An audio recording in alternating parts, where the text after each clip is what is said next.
So, do married people live longer? Do married people live longer? That is the question. Now, clearly, marriage can get you killed. Like if you marry a doofus like this, bump your head against the freaking thing, give you a concussion and kill you. So you got to be careful who you marry. That's the first thing I'd like to say. If when you marry someone, you don't marry an idiot that will get you killed. So, does marriage help you live longer? I got this idea. I was looking through like longevity related articles and I saw this. And let's look at some excerpts here from this article.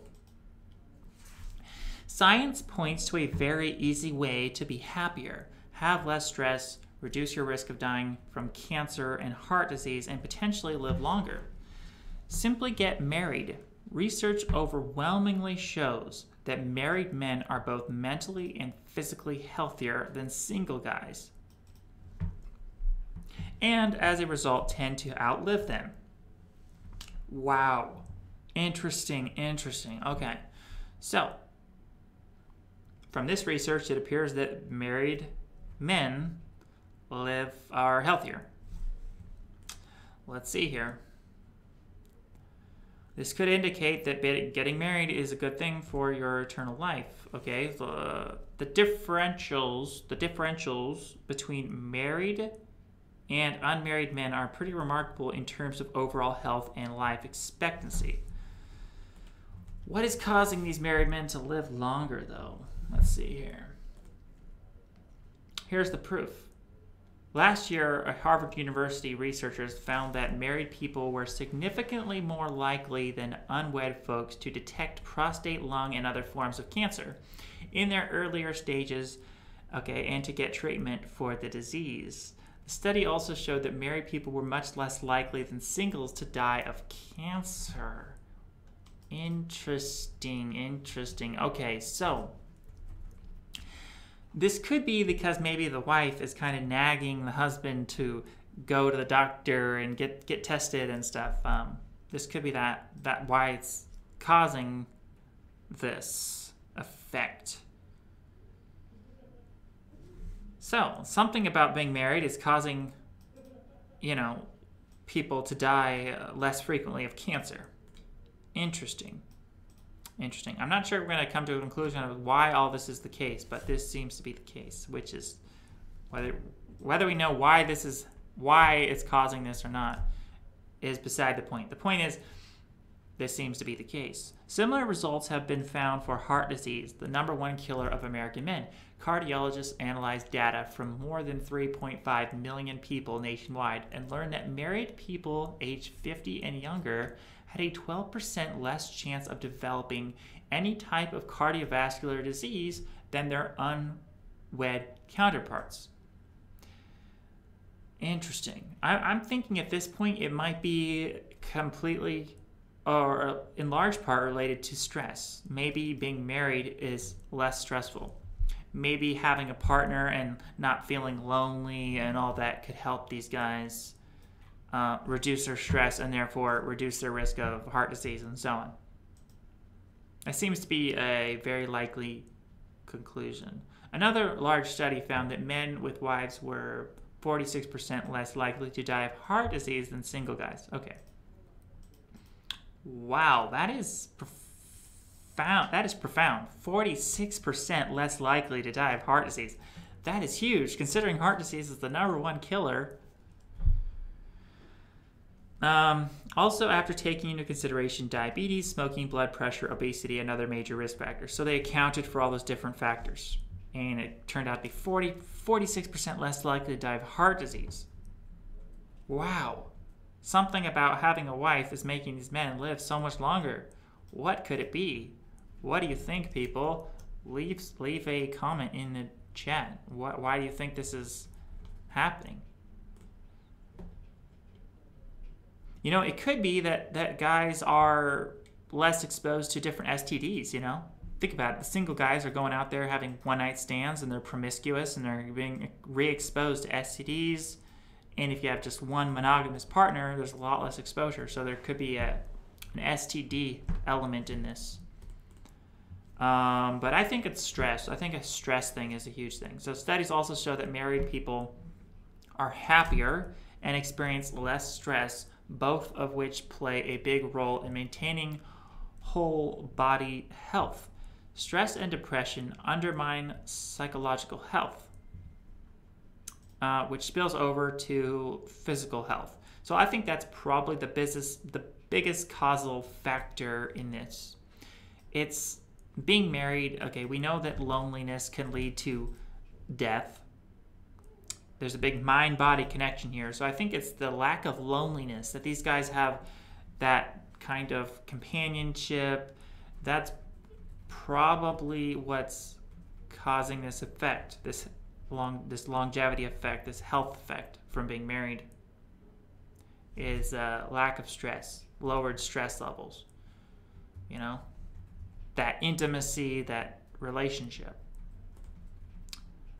Here are my own theories. Here's some theories why this might be happening. Okay, less exposure to STDs,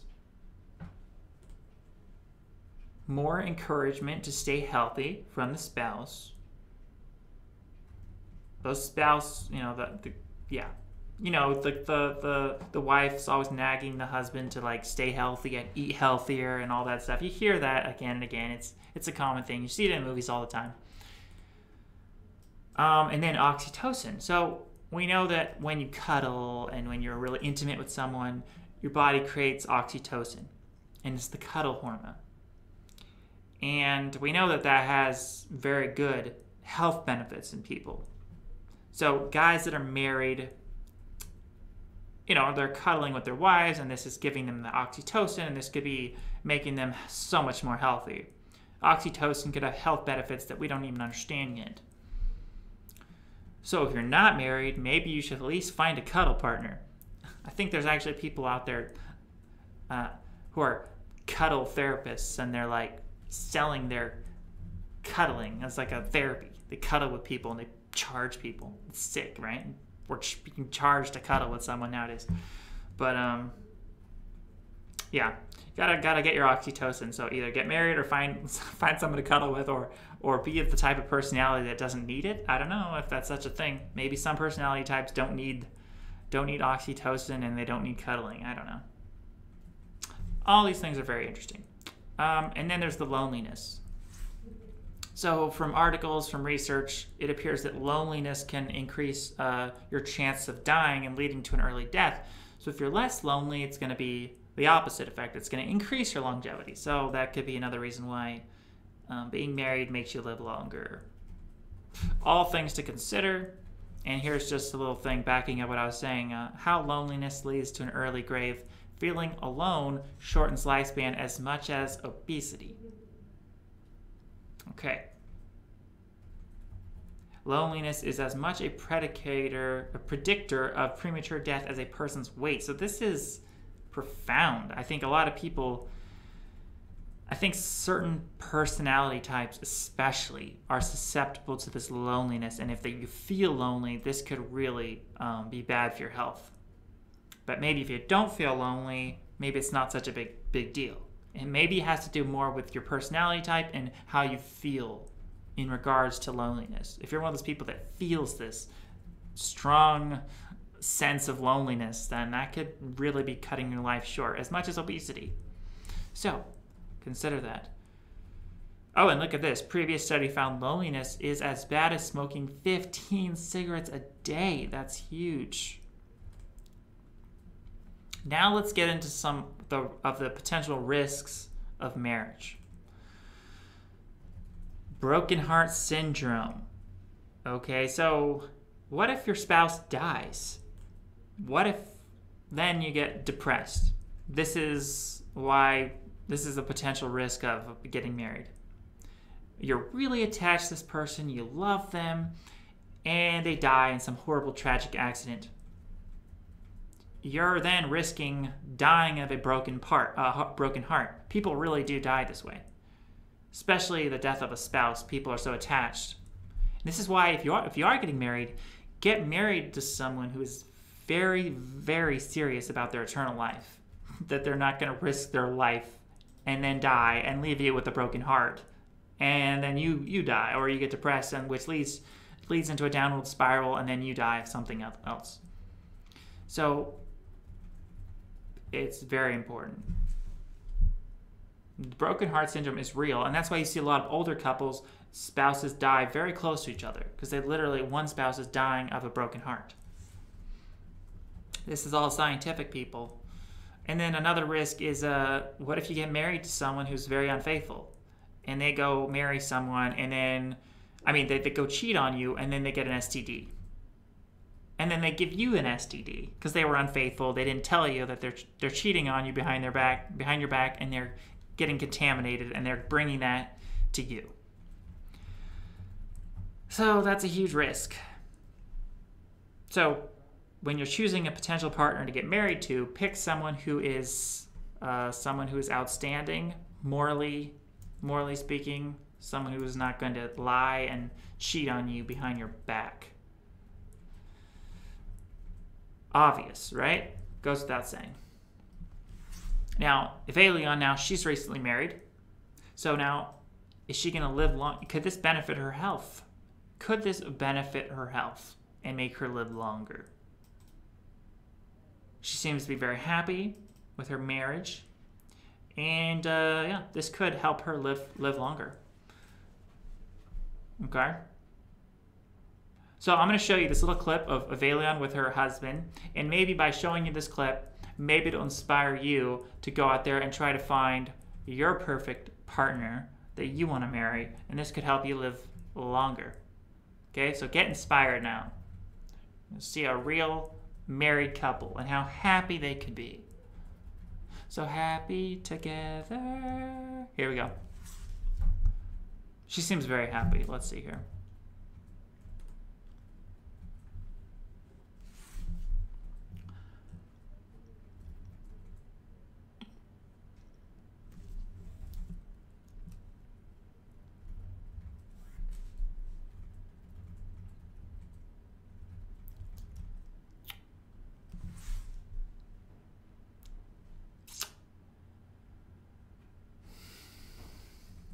Loading,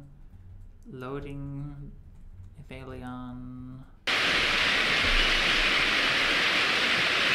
Thank you for taking me here. So wonderful here.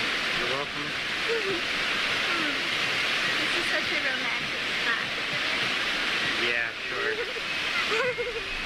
How cute is that? The second engagement. Taking me here. So wonderful here. You're welcome. See, they're married, they're happy, and so it's totally pure and not degenerate. Features. See? If she was just kissing some random dude she just met, this would be totally degenerate. She's committed in a monogamous relationship, and this is the example, people. This is the example.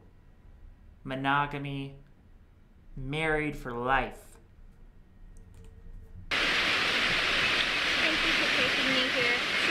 Anyways, I hope that inspires you to go and find your true love. But her husband does smoke, and that's sad. Let's hope he quits smoking here, and so he doesn't leave her widowed. Don't marry someone with these horrible vices, because you don't know for sure that they'll ever quit. Right? Get them to quit first, and then marry them. Like, use it as leverage to get them to marry you. If someone smokes or something, say, hey, I'll marry you maybe if you quit smoking or something. But hopefully he quits his smoking, which is very degenerate. And that's bad. Don't smoke.